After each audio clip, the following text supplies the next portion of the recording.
Inside of this ginormous box is a statue that weighs 86 pounds and brings to life one of the most iconic fights in all of Naruto, Edo Itachi versus Sage Mode Kabuto.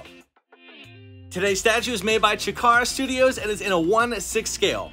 I had to show off the art on the box. They did a fantastic job at making this feel like a premium experience from start to finish. Upon opening, you are greeted with some fun freebies. This is a pair of gloves. Some people use them when unboxing their statues to make sure the oil from your fingers don't get on them. I personally don't use that. And then next up is what looks to be like a book, but inside of it, we will see on the left is the original 2D concept art, and then on the right side is the edition size plaque. It looks like it's glued in there, so you can see the edition size there. And jumping into the actual statue, we'll see the base here is huge. It's got tons of spikes sticking out, so very dangerous overall. And on the bottom, we'll see the plaque here. It does say Izanami, I believe. If somebody could please confirm that in the comments. And then the stalagmites are scattered all throughout the round part of the base. And here are the actual ones. We'll see on the bottom as well some purple clear resin. Now, I'm not sure if that's supposed to represent Amaterasu flames or if it's supposed to represent Sasuke's Susanoo, leftover chakra particles. But there's all the gaps and holes pieces will be fitting into soon. The statue does have LEDs, but the plug to turn it on is kind of stuck in my display case. I'd have to take that apart to show you. So we're bringing it back in the case, and the lights are just enough to accent it, just bright enough not to overwhelm or take over anything, so it looks great.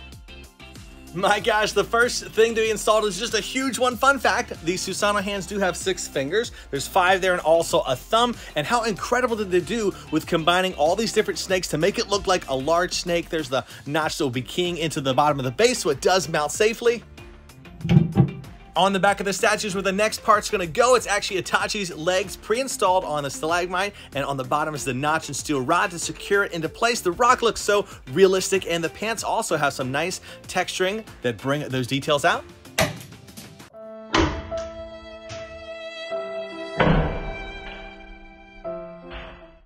Mistakes were made. Today's unofficial sponsor is Loctite Super Glue, because that saved my booty when gluing this back on. Thankfully, it was a clean break, so it went on perfectly, but this is the glue I use to fix my statues.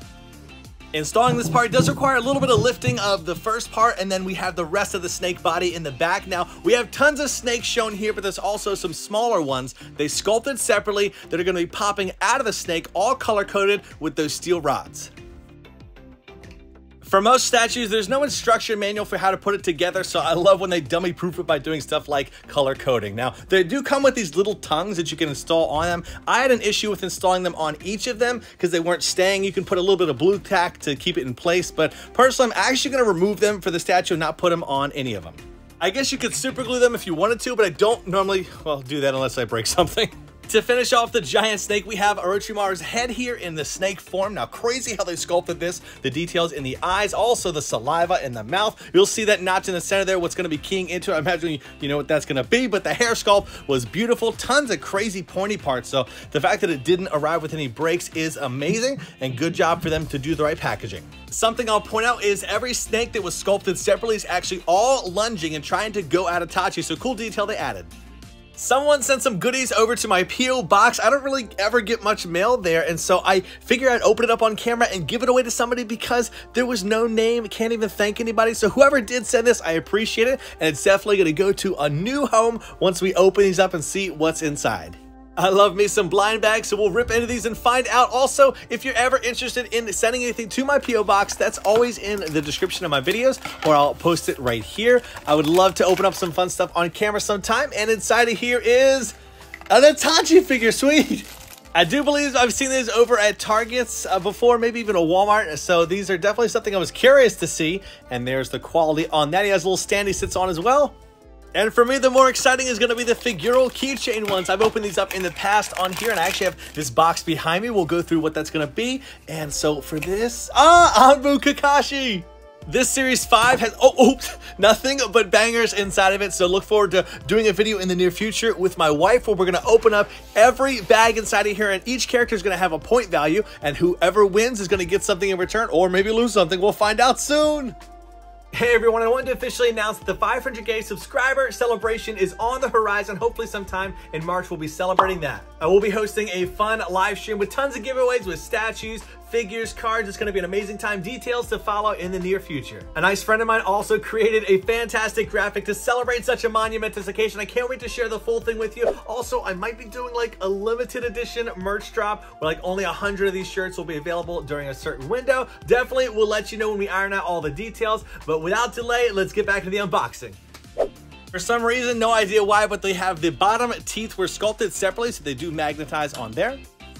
Here's Kabuto in his sage mode. Now, crazy, disgusting details on here. We have some of the veins, also the scales on his body, but an incredible sculpt nonetheless. I love the way they did the glasses on here. This is the first portrait that they included on the statue. There's actually a second, but instead of removing the head as we see them most likely do with statues, they actually give you a whole separate body. So here's the other one if you want to see that.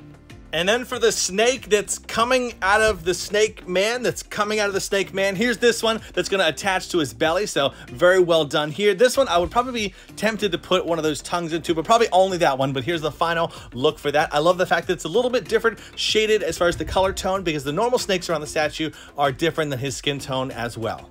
Very cool concept and excellent execution for the engineering. Now here's the other part of Itachi's body. I'm shocked actually there wasn't any texturing on this outfit, and if you look around the neck you'll see that white area. I was actually scraping it with a knife because I thought there's supposed to be a magnet in there, maybe covered up by paint or resin, but mine's missing a magnet, so a little disappointing. The sword included is made of real metal, so very durable. It has a little bit of weight to it. I love the premium feel that goes with that. Installing these parts on here, you can really see the clash and battle begin to come to life. Now, before I mention the magnet missing, so what the issue is this piece of the head that goes into the body would slip out or fall out if I didn't put some blue tack around the neckline section. So thankfully I can do that to fix it. But here is the first head sculpt, which features him with his Mangekyou Sharingan, and then we have him here with the Izanami eye on the right. Here's a look at both portraits, and I gotta say his face looks slightly chubby. Maybe he's been snacking in the afterlife. One thing that's been missing throughout the statue is more Susanoo presence, so we're gonna be adding on to the hand. We'll see a notch right there where the wrist goes. That's for this giant effect piece. We have that long notch that's going to insert into there. Also, you can see like the screw or nut bolts we have on the joint sections. Kind of iconic for his Susanoo. The flame parts are good. The clear resin looks amazing. This part, unfortunately, did arrive broken for me as well, so I did have to use some epoxy glue to make sure it holds together. But the rib cage looks amazing how it is all going to be surrounding Itachi. Overall, I'm glad we got some representation for Susanoo, but I do wish there was a little bit more. Let's dim the lights and take a look at this bad boy in the dark. An absolutely stunning, iconic, and holy grail statue to enter the collection. Congrats to those who were able to pick up this piece. Definitely expensive, about like 1,300-ish shipped, so quite a big boy. But Chikara Studio is also planning to release a Sasuke versus Danzo statue that I'm looking forward to showcasing on the statue in the future as well. Looking forward to seeing what future projects they have in store for collectors. And also, if you're wondering how the box was shaking in the beginning of the video, it was actually my daughter. Hope you enjoyed the video. Subscribe for more statue unboxing. She's so crazy and fun. I love to include her in the videos when I can. And if you enjoyed this one, I know you'll enjoy this holy grail of a statue as well. As always, I'll see you in the next. Do what you love and love what you do. Bam out.